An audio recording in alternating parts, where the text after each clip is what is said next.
Baik, Assalamualaikum warahmatullahi wabarakatuh. Di sini saya akan menjelaskan poin-poin penting dari bab 10, yaitu penegakan hukum yang berkeadilan.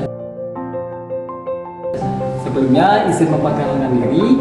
Kami dari kelompok yang beranggotakan 3 orang. Yang pertama adalah saya, izin memperkenalkan diri, mahasiswa Sobri, NIM 3255314. Sampai komitmen selalu EPP sebelum melakukan pekerjaan. Dan juga ada Wildan Widianto, dan yang terakhir ada Koko Irza Mahendra yang dibimbing oleh dosen pembimbing Bu Dr. Surtika Dewi SPD MPD.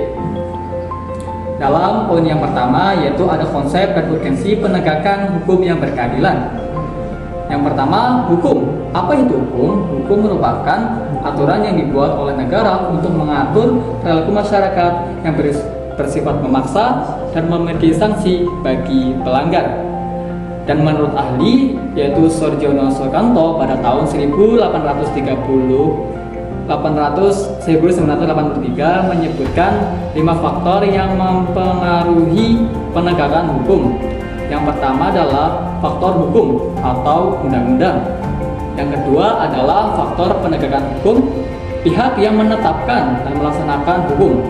Yang ketiga adalah faktor sarana prasarana fasilitas yang digunakan untuk melakukan penegakan hukum pada sektor kabupaten atau maupun daerah. Yang keempat adalah faktor masyarakat, dan yang terakhir adalah faktor kebudayaan. Poin yang kedua adalah aparat penegak hukum.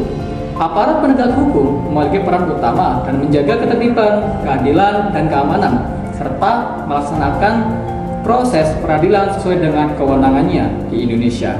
Aparat penegak hukum contohnya yang pertama adalah kepolisian, jaksa, hakim, advokat, Komisi Pemberantasan Korupsi atau KPK, Ombudsman, dan Bawaslu.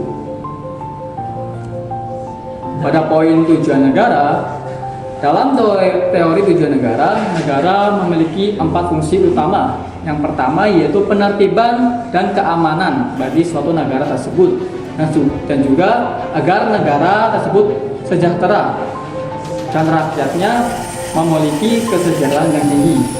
Yang ketiga adalah pertahanan, dan yang terakhir adalah menegakkan keadilan. Baik, izin memperkenalkan diri, nama mahasiswa Wildan Widianto, NIM 3255360. Saya komitmen tidak masukkan tangan ke dalam saku ketika berjalan. Baik, izin melanjutkan pada poin penegakan keadilan. Penegakan keadilan bertujuan untuk menciptakan kepastian hukum dan dilaksanakan melalui badan peradilan.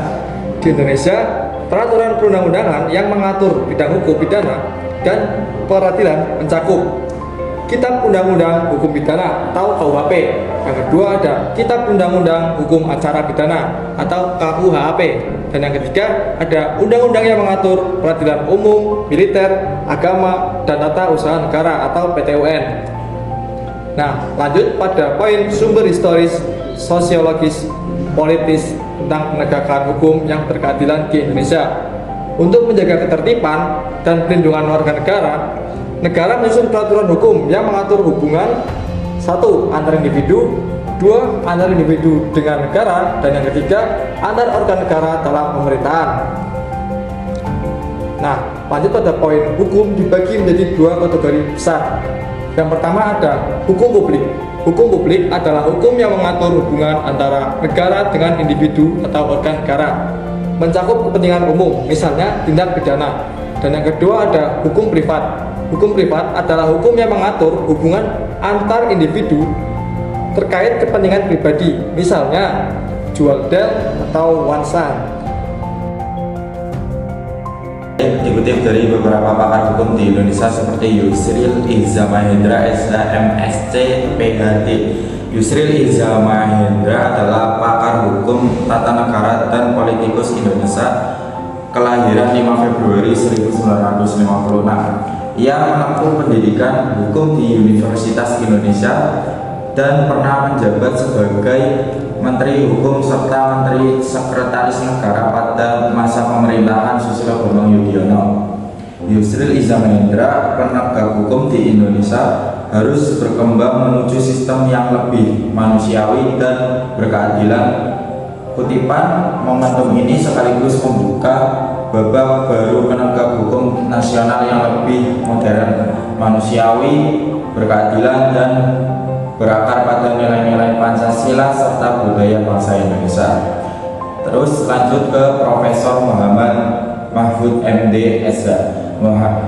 Muhammad Mahfud MD adalah seorang akademikus, hakim, dan politikus berkebangsaan Indonesia. Beliau pernah menjabat sebagai Menteri Koordinator Bidang Politik, Hukum, dan Keamanan dari tahun 2019 hingga tahun 2024. Menurut Mahfud MD, penegakan hukum merupakan kunci utama terciptanya keadilan dalam negara. Kutipan penegakan hukum itu ujungnya dua, kepastian hukum bagi yang di atas dan perlindungan bagi yang di bawah. Dalam sistem peradilan di Indonesia, Mahkamah Agung membawahi 4 lingkungan peradilan. Yang pertama, peradilan umum, mengadili perkara pidana dan perdata bagi masyarakat umum. Yang kedua, peradilan agama, mengadili perkara bagi umat Islam seperti perkawinan, pewarisan, dan wakaf berdasarkan hukum Islam, diatur dalam Undang-Undang Nomor 50 Tahun 2009. Yang ketiga, peradilan militer, mengadili pelanggaran yang dilakukan oleh anggota militer, diatur dalam Undang-Undang Nomor 31 Tahun 1997. Yang keempat, yaitu peradilan tata usaha negara, mengadili perkara yang berkaitan dengan administrasi negara, khususnya perbuatan melawan hukum oleh pejabat atau badan tata usaha negara, atau diatur dalam Undang-Undang Nomor 9 Tahun 2004. Yang lanjut, dinamika dan tantangan penegakan hukum yang berkeadilan Indonesia, yaitu penegakan hukum yang berkeadilan di Indonesia menghadapi berbagai tantangan yang kompleks, mencakup aspek sosial, politik, dan budaya. Berikut adalah beberapa tantangan utama yang dihadapi bangsa Indonesia saat ini dalam konteks penegakan hukum. Yang pertama, korupsi, kolusi, dan nepotisme atau KKN masih merajalela di berbagai tingkat pemerintahan. Yang kedua, potensi konflik sosial yang bermuatan sara atau suku, agama, dan ras masih tinggi. Yang keempat,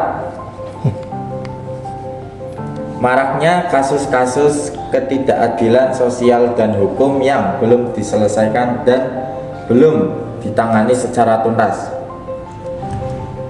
Lanjut, esensi dan urgensi penegakan hukum yang berkeadilan Indonesia, yaitu penegakan hukum adalah fondasi penting bagi keberlangsungan masyarakat yang tertib dan berkeadilan. Tanpa adanya peraturan hukum yang ditegakkan, masyarakat dapat mengalami kekacauan dan ketidakadilan. Baik, lanjut ke poin berikutnya. Di sini terdapat 2 contoh kasus hukum yang terjadi di negara Indonesia. Yang pertama yaitu kasus korupsi 13 triliun. Negara berhasil menyelamatkan 13 triliun uang rakyat dari tindak pidana korupsi. Uang kerugian tersebut resmi diserahkan ke Kejaksaan Agung kepada pemerintah Republik Indonesia. Yang kedua, kasus penangkapan narkotika. Pada Polda Jabar berhasil mengungkap jaringan peredaran narkoba skala besar yang melibatkan rute internasional dan pasokan lokal. Pengungkapan ini dilakukan oleh Ditres Narkoba Polda Jabar dan merupakan bagian dari dukungan terhadap program Astra Presiden Prabowo Subianto dalam pencegahan dan pemberantasan narkoba. Selanjutnya, materi, sumber video, dan penguatan teori yang kami rangkum dikutip dari beberapa sumber berikut.